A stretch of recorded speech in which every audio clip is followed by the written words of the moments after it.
శ్రీమాత్రే నమ. జయ గురు దత్తాత్రేయ నమ. ఈ వీడియోలో మనం జూలై 1 నుంచి డిసెంబర్ 30 మధ్యలో జరిగే అర్ధ సంవత్సర ఫలితాలు తెలుసుకునే ప్రయత్నం చేద్దాం. సాధారణంగా మన ఆంగ్ల సంవత్సరాది ప్రకారం 2025 సంవత్సరంలో సుమారుగా మనం 6 నెలలు కంప్లీట్ చేసుకోవడం జరిగింది. సరే, ఈ మొదటి 6 నెలల్లో కొద్దిమందికి బాగున్నప్పటికీ మరికొద్దిమందికి ఇబ్బందులు. అంటే ముఖ్యంగా ఈ 6 నెలల్లో మొదటి 6 నెలల్లోనే మనకి శని భగవానుడు మారడం జరిగింది. అలాగే గురుగ్రహం కూడా మారడం జరిగింది. అలాగే రాహు కేతువు కూడా ఈ మొదటి 6 నెలల్లో మారడం వల్ల కొంతమందికి అనుకూలంగాను మరికొంతమందికి ప్రతికూలంగాను రావడం జరిగింది. అయితే ఈ ద్వితీయార్థంలో అంటే సెకండ్ హాఫ్ జూలై నుంచి డిసెంబర్ మధ్యలో మేజర్ గ్రహాలైనటువంటి శని, గురువు, రాహువు, కేతువు పెద్దగా వీటి మీద మార్పులే ఉండే అవకాశం లేదు. యాజిటీజ్గా ఈ గ్రహాలన్నీ కూడా అదే పొజిషన్లో డిసెంబర్ 31 వరకు ఉండడం జరుగుతూ ఉంటుంది.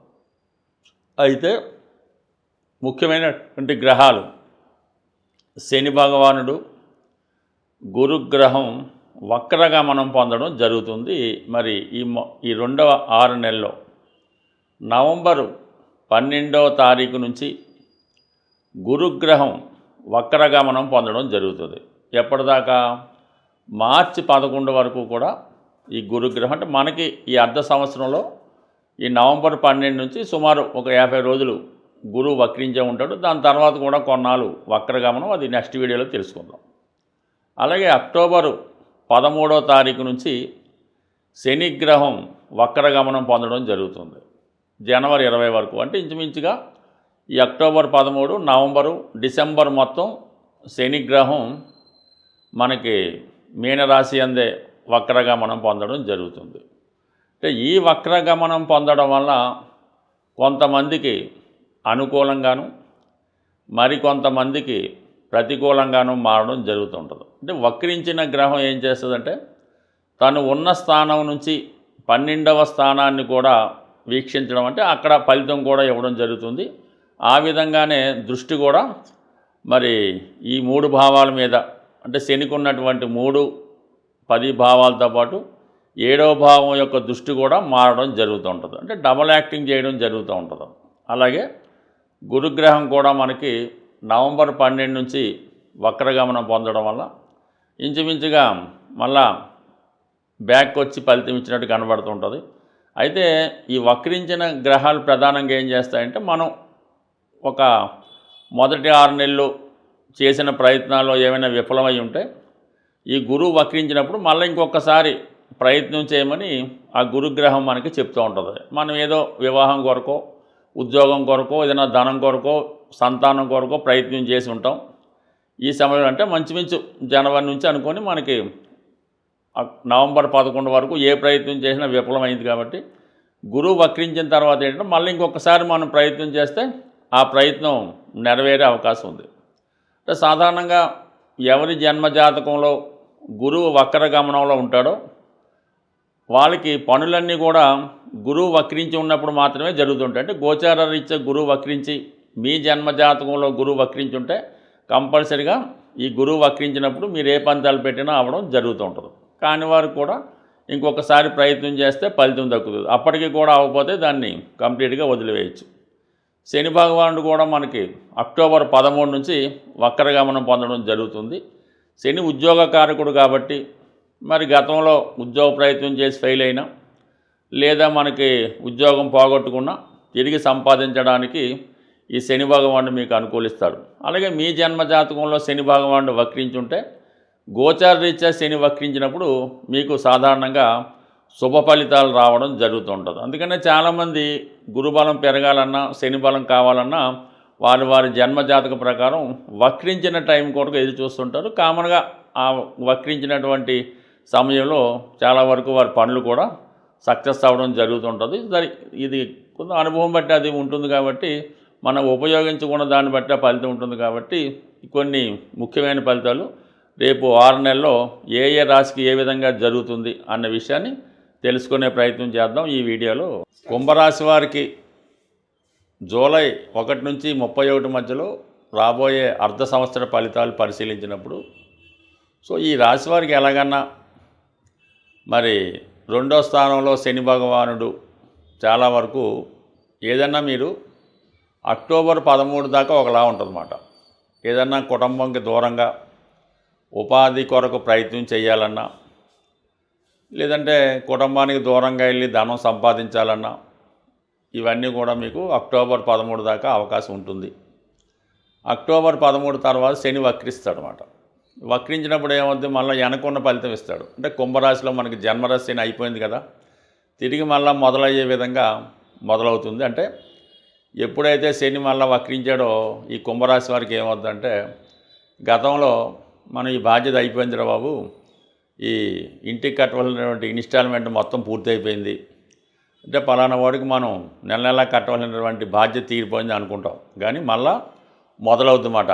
ఏదో మీరు సరిగ్గా లెక్కేయలేదండి, ఇంకొక 10 నెలల పాటు మీరు వాయిదా కట్టాలని వాడు వస్తాడు. అంటే తిరిగి అయిపోయింది అనుకున్నటువంటి బాధ్యత మళ్ళీ మొదలవుతుంది. ఏదో ఒక అనారోగ్య సమస్యతో బాధపడడం, హాస్పిటల్లో చేరడం, లక్షలు తగలెచ్చి ఇంటికి వచ్చాం బాగుంది అనుభూతిలోకి ఒక 3 నెలలకో 6 నెలలకో మళ్ళీ అది రిపీట్ అయ్యి మళ్ళీ మొదటకు వచ్చినట్టు ఉంటుంది. మళ్ళీ హాస్పిటల్కి వెళ్తే ఇంకా మళ్ళీ ఒక ఇంజక్షన్ ఇవ్వాలండి ₹1,00,000 అని చెప్తూ ఉంటాడు. ఆ విధంగా ఈ కుంభరాశి వారికి ఈ జన్మశని ప్రభావం తిరిగి రావడం మొదలవుతుంది.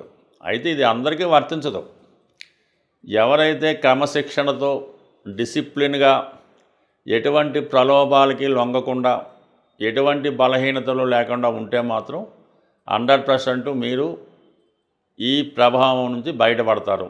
అయితే అది బయటపడినాకంటే ఇక్కడ రాహు కూడా అక్కడే ఉన్నాడు. ఈ రాహు ఏదో ఒక బలహీనతలు మీతో కలిగిస్తూ ఉంటాడు.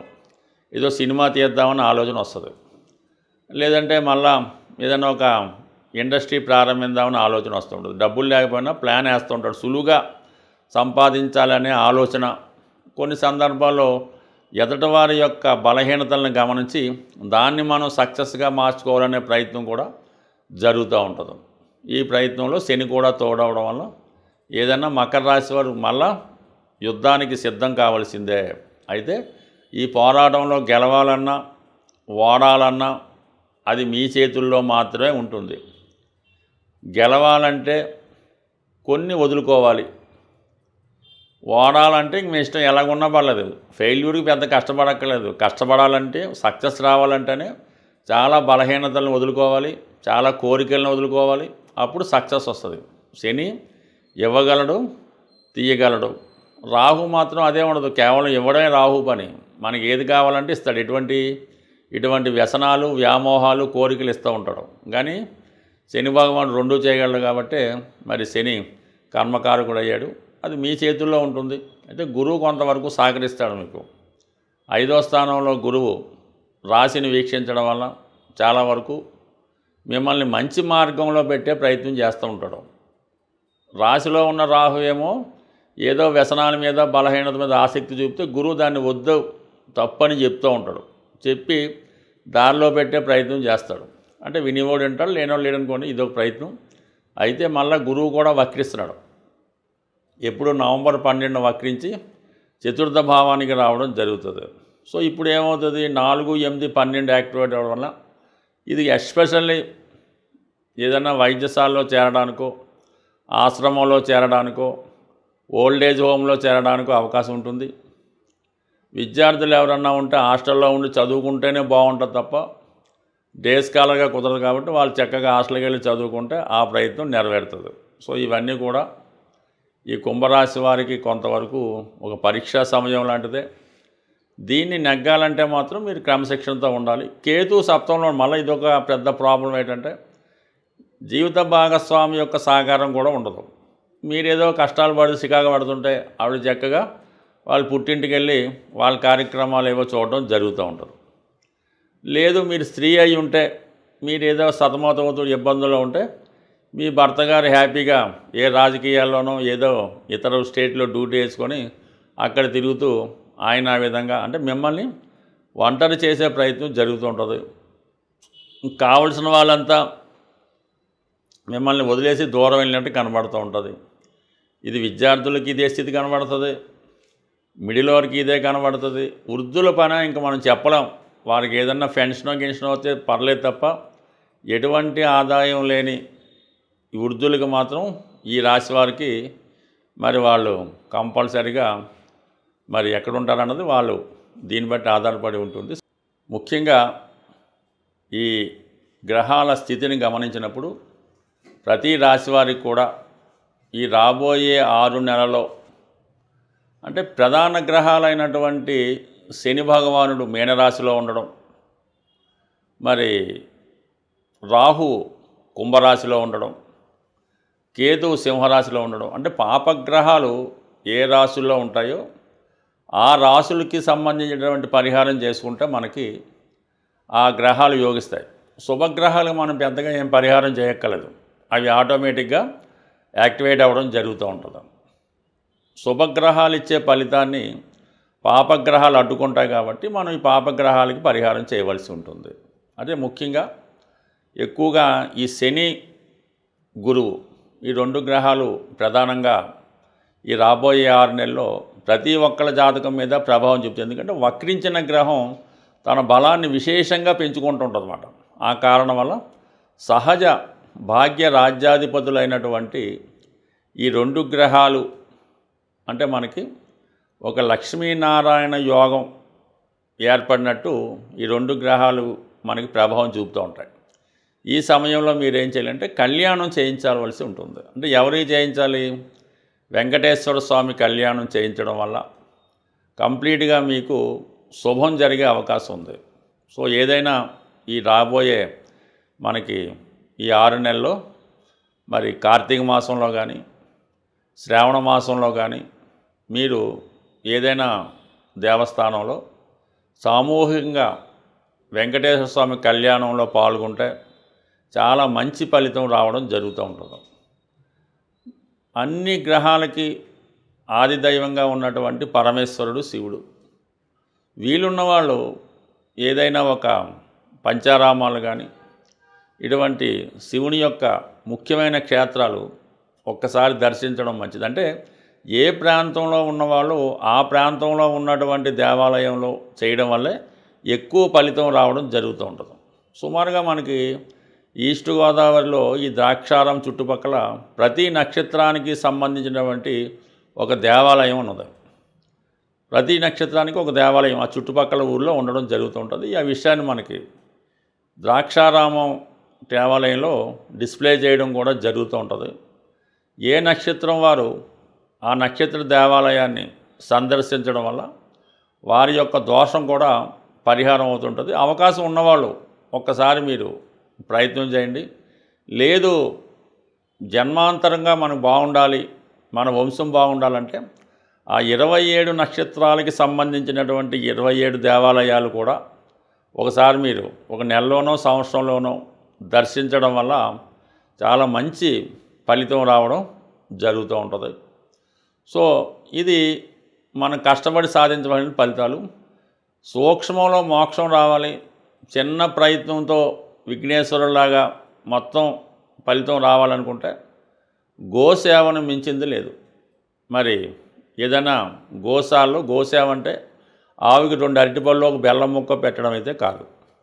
కంప్లీట్గా మీకు ఓపిక ఉంటే ఏదో ఒక రోజు ఆ గోశాలని శుభ్రంగా తుడిసి అక్కడ ఉన్నటువంటి ఈ ఆవు పేడ ఇవన్నీ కూడా శుభ్రం చేసి ఆవుకి మంచి వాతావరణం వచ్చేలా పెట్టడం, తర్వాత ఆవుకి శుభ్రంగా స్నానం చేయించి తర్వాత ఆవుకి తగు విధంగా సేవ చేసి పసుపు కుంకాలు అలంకరించడం వల్ల కనీసం ఒక దానికన్నా చేసుకుంటూ ఈ సేవ కన్నా మీరు ఆ గోశాలను శుభ్రం చేయడం వల్ల వచ్చే సేవ చాలా అఖండం. మీరు చాలా ఆర్థిక ఇబ్బందుల్లో ఉన్నారు, అసలు ఏ దారి లేదు అనుకున్న వాళ్ళు ఒకసారి పవిత్రంగా నిర్వహిస్తున్నటువంటి గోశాల సందర్శించి అక్కడ ఒకసారి ఒక రోజంతా సేవ చేసి శుభ్రం చేయండి. 100% మర్నాడు నుంచి మీ ఆర్థిక పరిస్థితి ఏ విధంగా మార్పు వస్తుందో చూడండి. ఇది కంప్లీట్గా నేను ఛాలెంజ్ చేసి చెప్తున్నాను. ప్రయత్నం చేసి చూడండి, సక్సెస్ మాత్రం చాలా గొప్పగా ఉంటుంది. స్వస్తి.